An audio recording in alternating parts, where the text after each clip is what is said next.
show you a very fast way of bringing footage into Final Cut Pro. So what I do is I go into Storage Volume 2, I click on Control, and I pull up a new folder or a new project. There it is, new event. Once I've got a new event, I title it. I've already titled one just so I can make this a lot faster, otherwise we have this little spinning wheel going all the time. Really the power of this thing, which is quite incredible, is that if you can just grab your footage and know where your footage is coming from. There's where my footage is coming from. There it is. Day 21 of the Jessie G movie called Chasing Tornadoes. Chasing Tornadoes is a movie about a 5-year-old who goes on a journey, an adventure with Melanie P and Daddy G, his father, to go and locate an iPad containing a very important script to a new movie that Psy from Gangnam Style is shooting. Okay, so that's Jessie G there, right there, the little guy.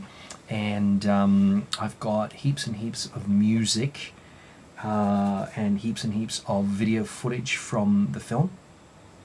There's lots and lots of sequences in this movie, and there you go, there's some of the sequences. The movie has to be handed in, a rough cut of this film has to be handed in the next 7 to 8 days, so it's got to go to Nashville, Tennessee, and what we're doing is we're editing madly. I've got 3 editors on this. I've got Julian, myself, and Mark. So the 3 of us are editing crazily, while Yvonne continues editing Strongmen, which has been in edit for the last 6 years. So, well, not true, the last 2 years, but it's been in production for the last 6 years. So it's a really intense thing. But anyway, we've got 3 movies coming out this year, so it's a very exciting time for us. And okay, so there it is, Storage Volume 2. I go into New Event. I've now created the new event, which is this event here, JGM, Chasing Tornadoes Volcano Plant. I import the media, and what I now do is I click, I go to whatever the day is, I go to Jessie G. I've got everything filed under Jessie G, which is the name of the kid in the movie. He's now turned 6, about 6 months ago. And he's in the background. I don't know if you can hear his voice. We've got our lead actor in the studio popping in now and again and checking up on the footage. Can you believe it? So that's his little voice in the background. And he's in the recording studio right now, recording, standing, and pulling audio files together. So anyway, so I just go to the days. There we go. We got days. Very exciting, by the way. This is very, very exciting. So what I do is I go to Volcano Plant. I go to the Volcano Plant. There it is. And I double click on that. I look at the footage. There's all the footage, all the great footage from this film. By the way, this is the most fun movie I've ever worked on. Quite literally, it is the most fun film I've ever worked on. Anyway, I grab. Oh, that's me. That's me right there on the screen. I play the part of Daddy G, who is the the sort of befuddled dad who bungles his way. Now, you probably can see this. You see I've ticked create proxy media. You can go create optimized media, but the files are really, really large, so I go create proxy media, which to me means that the files become smaller. They're made low res so that I can edit very easily and very efficiently. I then import. Can you see it says there JGM Volcano Plant? So the existing event is already in place. It's a 2-part process, and it starts validating the files for the import. So that's really cool. Can you see Jessie G there? He's about to go on a fly fox to get into the volcano, and in this volcano they meet a man-eating plant that tries to eat Daddy G, and this is where Daddy G tells Jessie G to go off on his own mission, and that's how Jessie G lands up meeting Marty Cool, the cool little character from the Marty Cool Adventure Stories, and also Jessie G manages to round up, using Julian's help, a lot of scooter kids so that they can have a confrontation with Clytum, the villain, the bad guy. So, okay, so the files are being basically made into proxy files. So these very, very large files, and they're all like 70, 80 megabytes each. but they're all being made into smaller, low-res proxy files. And if you look very carefully, you will see, if I just sort of pull down, I'm trying, but the little spinning wheel, the colored wheel is giving me a bit of a hard time. But there's all the scenes from the volcano with the man-eating plant. You'll see the man-eating plant just now, etc.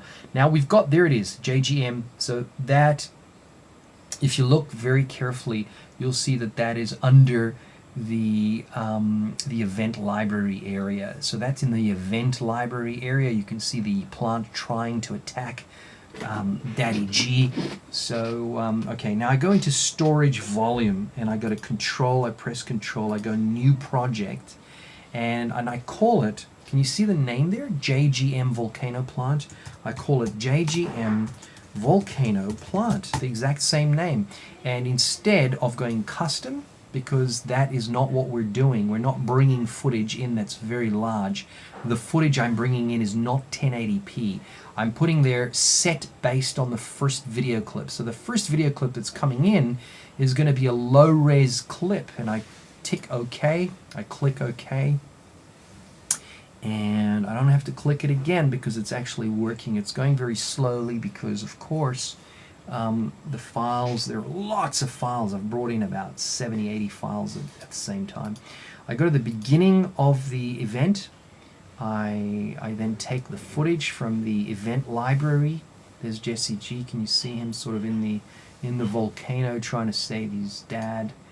Okay, I have to click one of these, so I make it yellow so that the event library knows that I'm now inside the event library. I then click select all, and I bring up all the clips in yellow. So all the clips appear in yellow. I then take my little select hand and I drop each one of the clips. These are now proxied clips. They're not the original size. These are low-res video clips that are now pulled into the timeline. And you'll see it'll be 74 clips. They'll all appear. There it is, 74 at the very top. You probably see that there. But there's 74 clips that are being grasped, grabbed, grappled, and pulled in to the timeline, called JGM Volcano Plant, standing for Chasing Tornadoes. Can you see those are all the clips? They're all in there. And the clips are brought in at lightning speed. I'm going to go command minus, command minus, command minus, just to make you see the viewpoint. You can see that the files are smaller. There they are. All 74 files. And can you see the little orange line at the top? That's the render line. That's telling me that those clips are being brought to you, because this is kind of important. What I take my little start red line at the start of the project. I go to my I basically go to transitions, and I take an element, sometimes a solid like that, and what I then do is I bring in a black solid and place the black solid at the very beginning of the project.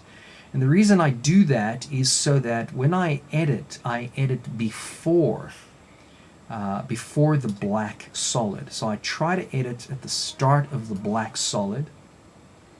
So there it is, what I'm doing. You probably can't see that very well, so I'm going to just quickly, what it's done is it's snapped to the end of the project, but in actual fact I want it at the beginning of the project. So I'm gonna wait. There it is. There it is. Okay, so that's what I do. And now, say I take these four, I then say make a copy, and then I put them in at the beginning. And I'm gonna leave these as my clips in case I need them for whatever. So what I normally try to do is, instead of going through all the footage at the very beginning, especially if I've got 8 days to deliver, I normally pick the exact takes that I think they are. If I look at the camera sheets and I go, well, it's take 5044, and there it is in there somewhere, I'll pull that clip into the beginning of the project and I'll cut up the project. Now obviously this is only an example. Can you see it's being rendered, so that's why it's in green.